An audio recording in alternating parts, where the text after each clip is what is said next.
आणखीन एक महत्त्वाची बातमी, माढ्यामध्ये राष्ट्रवादी शरदचंद्र पवार पक्ष आघाडीवर आपल्याला पाहायला मिळतोय। माढ्यात नाही सर्वात महत्त्वाची बातमी, राष्ट्रवादी शरदचंद्र पवार पक्षानं आघाडी घेतलेली आहे, त्यामुळे नक्कीच कार्यकर्त्यांच्या आणि उमेदवारांच्या अपेक्षा वाढलेल्या असणार आहे। यानंतर परभणीच्या जरीमध्ये भाजप आघाडीवर असल्याचं पाहायला मिळतंय। परभणीमधून एक मोठी बातमी येते, परभणीच्या जरी मतदारसंघामध्ये जरी गटामध्ये भाजप आघाडीवर असल्याचं पाहायला मिळतंय। भाजप मगापासून आपण बघितलं, एका ठिकाणी ठाकरेंची शिवसेना आघाडीवर होती, दुसरीकडे शिंदेची शिवसेना परभणीमध्ये आघाडी होते, तिसरीकडे आता भाजप आघाडीवर आहे। पंढरपूर करकंबमध्ये देखील भाजप आघाडीवर आपल्याला पाहायला मिळते। पंढरपूर करकंबमध्ये भाजपने आघाडी घेतलेली आहे। पंढरपूर मधून ही महत्त्वाची बातमी, परभणी असेल, पंढरपूर असेल, माढा या सगळ्या ठिकाणावरचे कल अगदी वेगाने येऊ लागलेले आहेत आणि हेच अचूक आणि वेगवान निकाल तुम्ही झी24 तासवर पाहू शकणार आहात। त्याची बातमी पंढरपूर मधून, पंढरपूर करकंबमध्ये भाजपने आघाडी घेतलेली आहे। अगदी आणि प्रचार आपण बघितलं, जे निकाल आपण बघतोय, जे कल आपण बघतोय, त्यामध्ये संमिश्र प्रतिसाद मिळतोय।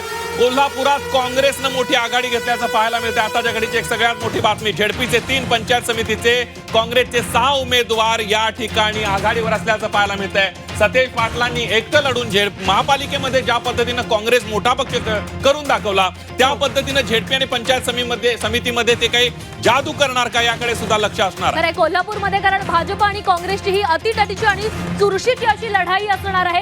काँग्रेस आता आघाडीवर दिसते, झेडपीचे 3 आणि पंचायत समितीचे 6 उमेदवार काँग्रेसच्या आघाडीवर आहेत। बातमी संभाजीनगर मधून, संभाजीनगरात शिवसेना उद्धव बाळासाहेब ठाकरे पक्ष आघाडीवर दिसतोय।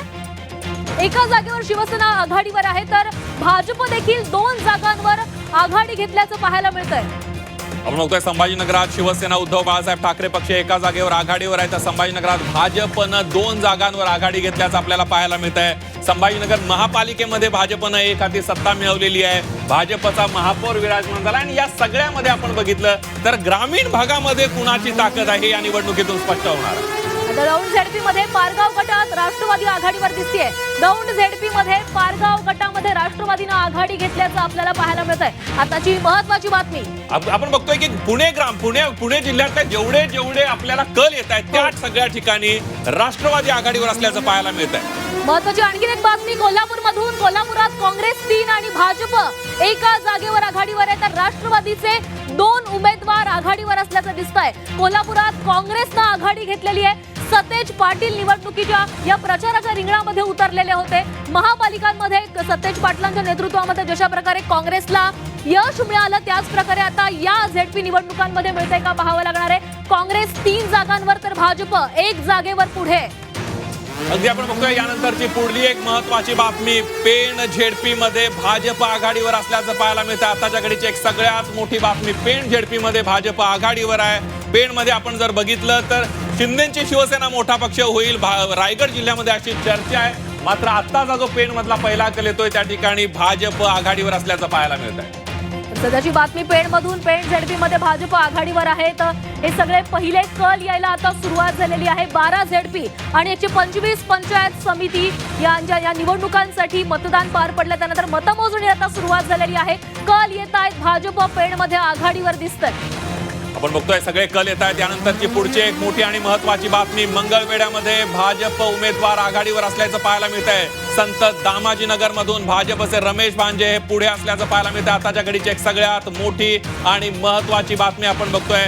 आतापर्यंत भाजप सोलापूर मधले जे 2 कल आले, त्यामध्ये आपण बघितलं तर एका ठिकाणी 3 कल आले एकूण, एका ठिकाणी 2 ठिकाणी राष्ट्रवादी आघाडीवर असल्याचं पाहायला मिळालं, तर एका ठिकाणी आता भाजप सोलापूरमध्ये जिल्हा परिषदेच्या गटामध्ये आघाडीवर असल्याचं पाहायला मिळतं। दामाजीनगर मधून भाजपचे रमेश भांजे हे आघाडीवर आहे। नक्कीच, कारण सोलापूरमध्ये आता भाजप आणि राष्ट्रवादीमध्ये आता ही खरं तर ही लढत होतीये का पाहावं लागणार आहे, कारण दिग्गज नेत्यांची प्रतिष्ठा पणाला लागलेली आहे। त्यामुळे भाजप सोलापूरमध्ये आता एक हाती सत्ता मिळवणार का? पुढची महत्त्वाची बातमी, परभणीमधून वरपुडकरांना धक्का बसलेला आहे। रमेश समशेर वरपुडकर हे पिछाडीवर गेल्याचं पाहायला मिळतंय, त्यामुळे वरपुडकरांना हा मोठा धक्का मानला जातोय। एक महत्त्वाची बातमी आपण बघतोय, परभणीमधून समशेर वरपुडकर हे पिछाडीवर असल्याचं पाहायला मिळतंय। परभणीमध्ये वरपुडकरांच्या एका राजकीय सत्तेला या ठिकाणी आपण बघतोय काहीसा धक्का बसणार का, हे बघणं महत्त्वाचं ठरणार आहे, कारण हे पहिले कल आहेत, निकाल बदलू शकतात, दुसऱ्या कलांमध्ये परिस्थिती बदलू शकते। आणखीन एक महत्त्वाची बातमी आलेली आहे, संभाजीनगरमध्ये भाजपनं आघाडी घेतलेली आहे। तर संभाजीनगरमध्ये भाजपचे 4 तर शिवसेनेचे 2 उमेदवार आघाडीवर पाहायला मिळत आहेत। तर संभाजीनगरमध्ये देखील आता भाजप आणि शिवसेनेची ही आघाडी सुरू झालेली आहे। भाजपचे 4 उमेदवार तर शिवसेनेचे 2 उमेदवार आघाडीवर आहेत। यानंतर बघूया पुढली महत्त्वाची बातमी। रत्नागिरी पंचायत समितीमध्ये शिवसेना उद्धव बाळासाहेब ठाकरे पक्ष आघाडीवर असल्याचं पाहायला मिळतंय। मोठी आणि महत्त्वाची बातमी। रत्नागिरी पंचायत समितीमध्ये शिवसेना उद्धव बाळासाहेब ठाकरे यांचा पक्ष आघाडीवर असल्याचं पाहायला मिळते। यांच्या ठाकरेंच्या शिवसेनेच्या काही उमेदवारांनी अचानक माघार घेतली होती आणि त्यामुळे सुद्धा ही रंगत पाहायला आणखी एक बातमी आलेली आहे। पुण्याच्या खेडमध्ये राजश्री जैद ह्या आघाडीवर दिसतायत। तर पुण्याच्या खेडमधून ही महत्त्वाची बातमी। राजश्री जैद ह्या आघाडीवर असल्याचं पाहायला मिळतंय। तर पुण्यामधून हे ग्रामीण पुण्यामधून अनेक महत्त्वाचे कल समोर येऊ लागलेले आहेत। आणखी एक महत्त्वाची बातमी येते भोसरीमध्ये विलास लांडेंची मुलगी पिछाडीवर पडलेली आहे। त्यामुळे विलास लांडेंना मोठा खरतर धक्का देखील मानला जाऊ शकतोय। मात्र सुरुवातीचेच कल आहेत, येणाऱ्या काळामध्ये निकाल वेगळे देखील असू शकतात। त्यांची मुलगी मात्र सध्या पिछाडीवर। त्यानंतर बघूया पुढली मोठी आणि महत्त्वाची बातमी। आंबेगावात वळसे पाटलांचा पुतण्या ही पिछाडीवर असल्याचं पाहायला मिळतंय। आंबेगावमध्ये वळसे पाटलांचा पुतण्या पिछाडीवर। वळसे पाटील हे आमदार आहेत, मागच्या अनेक वर्षांपासून आंबेगाव विधानसभेचं ते नेतृत्व करतायत। मात्र त्यांचा पुतण्या विवेक वळसे पाटील हा पिछाडीवर गेल्याचं पाहायला मिळत आहे। संदीप, खरं तर गेल्या काही वर्षांमध्ये राजकीय समीकरणं इतकी बदललेली आहेत की या बदलत्या समीकरणांमुळे मतदार राजा देखील खरं तर कन्फ्यूज झालाय की आपण मतदान कुणाला करायचंय, ते संभ्रमामध्ये आहेत आणि त्याचेच काहीसे परिणाम आता या निकालांवर पाहायला मिळतात का पाहावं लागणार। कारण ज्यांचे बाले किल्ले आहेत त्यांचेच निकटवर्ती आणि नातेवाईक आता आपल्याला काहीसे पाठी पाहायला मिळतात। यानंतर बघूया पुढची आणि मोठी आणि महत्त्वाची बातमी। माढा भोसरे गटामध्ये राष्ट्रवादीचा उमेदवार विजय झालाय। सगळ्यात पहिला निकाल राष्ट्रवादीच्या अश्विनी दळवी यांचा विजय झालेला। आताच्या घडीची एक सगळ्यात मोठी बातमी। माढा भोसरे गटामध्ये राष्ट्रवादी पहिला निकाल आपण बघतोय। राष्ट्रवादीच्या बाजूने हा निकाल गेलेला आहे। राज्यातला पहिला विजय उमेदवार जाहीर झालाय। राष्ट्रवादीचा उमेदवार विजय झालाय। राष्ट्रवादीच्या अश्विनी दळवे यांचा विजय झालेला आहे। कारण खरं तर संदीप, सोलापूर म्हणजे राष्ट्रवादीचं वर्चस्व आणि त्याच ठिकाणी राष्ट्रवादीच्या उमेदवाराचा विजय झालेला आहे। अश्विनी दळवी यांचा विजय झालेला आहे। त्यामुळे माढ्यामध्ये आपण बघितलं तर माढ्यामध्ये पवारांच्या राष्ट्रवादीचा आमदार आहे धैर्यशील मोहिते पाटील त्या ठिकाणी आपल्याला पाहायला मिळत आहेत। ते खासदार आहेत आणि मोहिते पाटलांची एक मोठी ताकद आहे त्या ठिकाणी। खरं त्यामुळे याच ताकदीचा राष्ट्रवादीला कुठेतरी फायदा।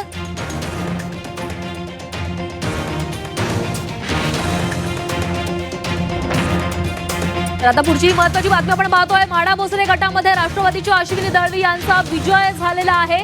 माढाच्या भोसरे गटात राष्ट्रवादीच्या अश्विनी दळवी यांचा विजय झाला। ही महत्त्वाची बातमी। आता आणखीन एक महत्त्वाची बातमी समोर येते। अक्कलकोटमध्ये कल्याण शेट्टींची पत्नी आघाडीवर असल्याचं पाहायला मिळतंय। आमदार सचिन कल्याण शेट्टींची पत्नी निवडणुकीच्या रिंगणामध्ये उतरल्या होत्या आणि त्या आता आघाडीवर असल्याचं पाहायला मिळतंय। अनेक आमदार, माजी आमदार, विद्यमान आमदार यांच्या सगळ्या नातेवाईक आणि घरातले कुटुंबातले अनेक जण या निवडणुकीच्या रिंगणात असल्याचं आपल्याला पाहायला मिळतंय। आमदार सचिन कल्याण शेट्टींच्या पत्नी शांभवी कल्याण शेट्टी आघाडीवर आहे। कारण खरं तर अक्कलकोटमध्ये कल्याण शेट्टी आणि सिद्धराम मेत्रे अनेकदा आमने सामने आलेले होते, टीका देखील पाहायला मिळाल्या। आता आणखीन एक महत्त्वाची बातमी पुढची आलेली आहे। धाराशिव जिल्ह्यात भाजपनं आपलं खातं उघडलेलं आहे। रामचंद्र सांगळे हे 60 मतांनी विजयी झालेत। आता धाराशिव मधून मोठी बातमी। धाराशिव मध्ये भाजपनं आपलं खातं उघडलेलं आहे। रामचंद्र सांगळे हे 60 मतांनी विजयी झालेले आहेत। अटीतटीची लढत म्हणावी लागेल धाराशिव मधली सांगळेंची, कारण 60 मतं जर आपण बघितलं तर एकदम संघर्षातून ते निवडून आलेत असं म्हटलं तर वावगं ठरणार नाही। एक अटीतटीच्या लढतीमध्ये सांगळे यांनी बाजी मारलेली आहे। धाराशिव जिल्ह्यातला पहिला निकाल आलेला आहे भाजपच्या बाजूनं। भाजपनं खातं उघडलंय। रामचंद्र सांगळे 60 मतांनी विजयी झालेले आहे। धाराशिव म्हणजे राष्ट्रवादीचं वर्चस्व असलेलं ठिकाण, मात्र आता भाजपचा पहिला उमेदवार धाराशिव मध्ये निवडून आलेला आहे, विजयी झालेला आहे। रामचंद्र सांगळे हे 60 मतांनी विजयी झालेले आहेत। तर माढा भोसरेमध्ये राष्ट्रवादीनं बाजी मारलेली आहे। राष्ट्रवादीनं आपलं खातं उघडलं। अश्विनी दळवी यांचा विजय झालेला आहे। तर धाराशिव मधनं आता आपण बातमी पाहत होतो। धाराशिव मध्येही भाजपनं खातं उघडलेलं आहे। त्यानंतर दुसरा निकाल आपण बघतोय। अश्विनी पहिला निकाल आपण बघतोय अजितदादांच्या राष्ट्रवादीच्या अश्विनी दळवी आहेत, या विजयी झाल्याचं आपल्याला पाहायला मिळतंय। माढा भोसरीमधनं सोलापुरात भाजपनं मुसंडी मारली आहे। पुढली मोठी आणि महत्त्वाची बातमी। भाजपचे 7 उमेदवार आघाडीवर असल्याचं पाहायला मिळतंय। सोलापुरात भाजपनं जोरदार मुसंडी मारलेली आहे। खरं तर संदीप, चर्चाच होती की सोलापूरमध्ये भाजप यंदा एखादी सत्ता येणार। आणखीन एक महत्त्वाची बातमी। आंबेगावात विवेक वळसे पाटील पाटील यांनी 500 मतांनी आघाडी घेतलेली आहे. आंबेगाव झेडपी मध्ये विवेक वळसे पाटील हे आघाडीवर आपल्याला पाहायला मिळतात. त्यांनी 500 मतांनी आघाडी घेतलेली आहे. त्यामुळे येणाऱ्या काळात आणखी काय घडतंय, आघाडीच राहतीये की काही पिछाडी होणार आहे, काय होणार आहे नेमकं पाहावं लागणार आहे. अगदी आणि जशा जशा फेऱ्या पुढे जातील तसे निकाल आणि आघाडी कल बदलत जातील. काही